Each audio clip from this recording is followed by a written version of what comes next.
Saint Johns school में आज बहुत भीड़ थी।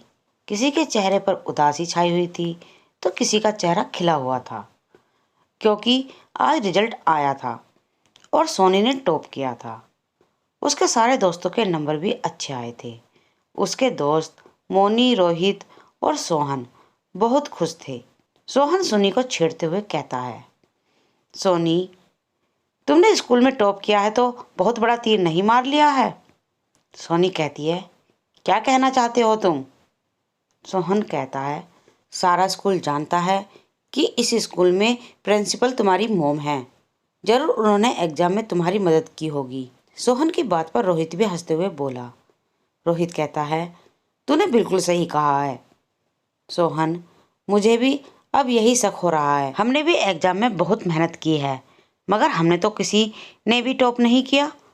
सोनी कहती है, ऐसी बात नहीं है रोहित, तुम्हें किसी पर इल्ज़ाम लगाने का कोई हक नहीं है। मोनी कहती है, सारा स्कूल जानता है कि सोनी की मोम के लिए स्कूल में डिसिप्लिन कितना इम्पोर्टेंट है। रोहित कहता है, हा हा हा हा हा हा, अरे तुम दोनों तो बुरा मान गई। मैं और सोहन तो तुम्हें छेड़ रहे थे। सोहन कहता है, रोहित सही कह रहा है। यार चलो सोनी, अब अपना मूड सही करो, और तुम भी मोनी, हम दोनों तो मजाक कर रहे थे। रोहित और सोहन की बात पर सोनी और मोनी मुस्कुराने लगी। तभी सोनी की नज़र अपने स्कूल की छत पर गई। उसने देखा कि उसकी मोम स्कूल की ऊंची बिल्डिंग की छत पर खड़ी हुई उसकी तरफ घूर रही थी। सोनी को यह देखकर बड़ा अजीब लगा, क्योंकि सोनी जानती थी कि उसकी मोम छत पर कभी नहीं जाती थी। सोनी उन तीनों की ओर देखकर बोली। सोनी कहती है, यार मोम ऊपर क्या कर रही है? वो तो इस वक्त अपने ऑफिस में होती हैं। सोनी की बात पर तीनों की नज़र छत पर चली गई, मगर उन्होंने देखा कि वहां पर कोई नहीं था। मोनी ने कहा, तुम्हें कोई धोखा हुआ है, ऊपर तो कोई नहीं है। सोनी ने देखा, वाकई में वहां पर कोई नहीं था। उसे लगा कि शायद यह उसका वहम है। सोनी दूसरे अपने दोस्तों से बात करने लगी, मगर बात करने के दौरान उसकी नज़र अचानक फिर से छत पर पड़ी। उसने देखा उसकी मोम छत पर खड़ी हुई उसी ही घूर रही थी। सोनी ने कहा, मैं अभी आती हूँ। मोनी कहती है, ठीक है सोनी, जल्दी ही आना। रोहित कहता है, सोनी, कहीं तुम इसलिए तो नहीं भाग रही कि तुम हम सबको ट्रीट देनी पड़ेगी? लेकिन सोनी ने मोनी और रोहित का कोई जवाब नहीं दिया और वो तेज तेज कदमों से स्कूल की बिल्डिंग की ओर चली गई। कुछ ही देर में वो स्कूल की बिल्डिंग की छत पर पहुंच गई। उसने देखा कि उसकी मोम छत के बिल्कुल किनारे पर खड़ी थी। यह देखकर सोनी घबरा गई। घबराकर बोली। सोनी कहती है, यह आप क्या कर रही हैं मोम, आप गिर जाएंगी। मगर सोनी की बात का उसकी मोम ने कोई जवाब नहीं दिया। सोनी दौड़ती हुई उसकी मोम के पास आई, मगर जैसे ही वो उनके करीब गई, अचानक उसकी मोम का चेहरा बेहद भयानक हो गया।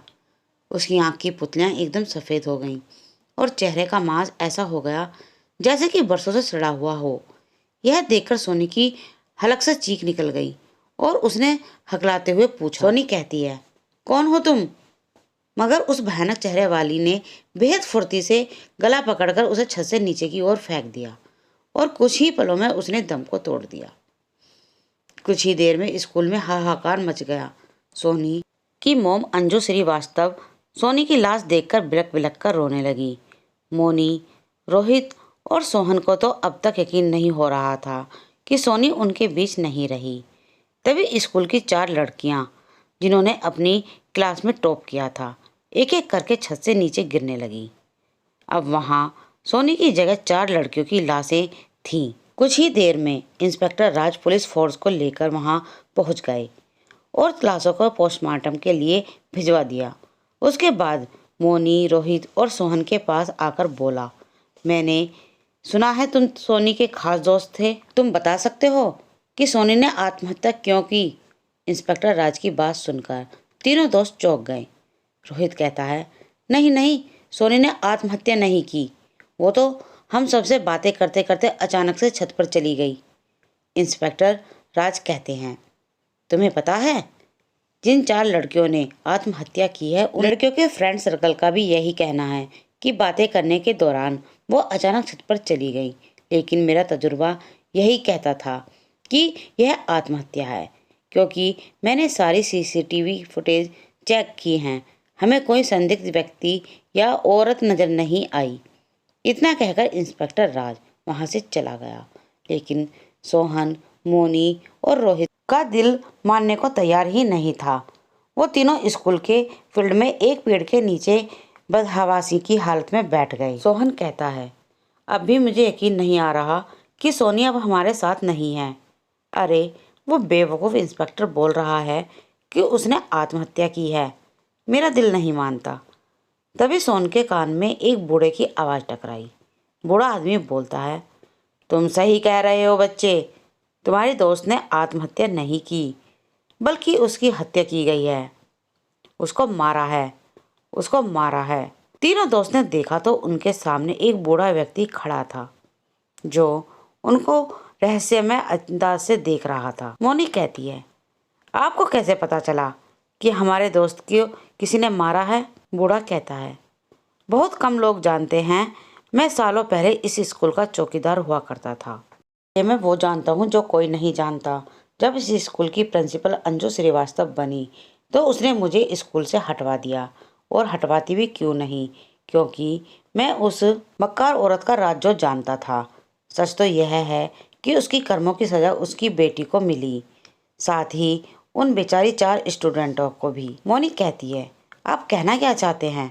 बूढ़ा कहता है, आज 21 तारीख है, आज ही के दिन उसकी मौत हुई थी, और आज इतने सालों बाद उठकर मौत का तांडव शुरू कर दिया।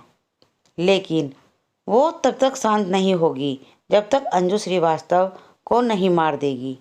बूढ़े की बात सुनकर सोहन गुस्सा होकर बोला। सोहन कहता है, एक तो हमने अपने दोस्त को खो दिया, और ऊपर से ये बूढ़ा लगातार बकवास किए जा रहा है। हम इसकी बात पर यकीन क्यों करें? अरे स्कूल की प्रिंसिपल बहुत अच्छी है। बूढ़ा कहता है, अगर ऐसी बात है तो सच बताओ, मरने से पहले क्या सोनी को उसकी मोम नहीं दिख रही थी? अचानक उन तीनों के दिमाग में एक तेज धमाका हुआ। सोहन कहता है, आपको कैसे पता? बूढ़ा कहता है, तुम अपनी आंखों से खुद देख लेना, जाओ कर देखो। अंजू श्रीवास्तव की अलमारी में उसकी सगी बहन की अस्थियों का कलश रखा हुआ है। अंजू श्रीवास्तव ने वर्षों से कलश को मंत्रमुक्त धागों से बांधकर अलमारी में बंद किया हुआ है, और इसी वजह से वो आज तक जिंदा है। जाओ और जाकर उस कलश को तोड़ दो, नहीं तो मासूम और निर्दोष स्टूडेंट की मौत ऐसे ही होती रहेगी। की बात में अब तीनों को सच्चाई दिखने लगी थी। तीनों उठकर प्रिंसिपल के ऑफिस में आ गए। उन्होंने देखा कि अंजू श्रीवास्तव आंखों में आंसू लिए एक कुर्सी पर बैठी हुई थी। उन तीनों को अचानक ऑफिस में घुसता देख वो चौंक कर बोली। अंजू श्रीवास्तव कहती है, तुम यहाँ क्या कर रहे हो?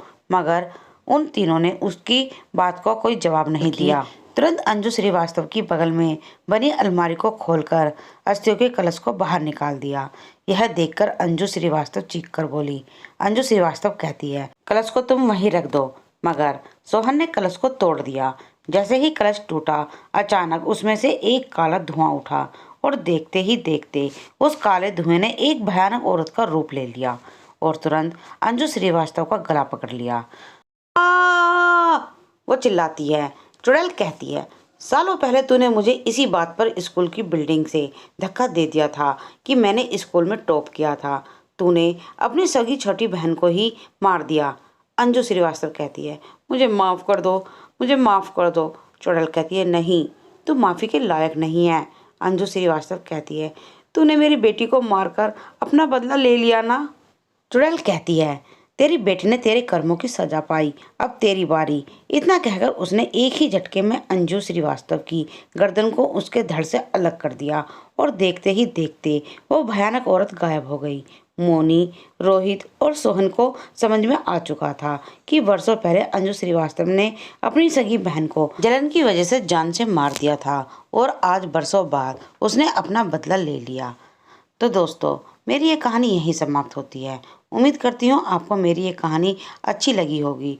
तो दोस्तों, मेरी इस कहानी को लाइक करें, शेयर करें और सब्सक्राइब करना ना भूलें। धन्यवाद।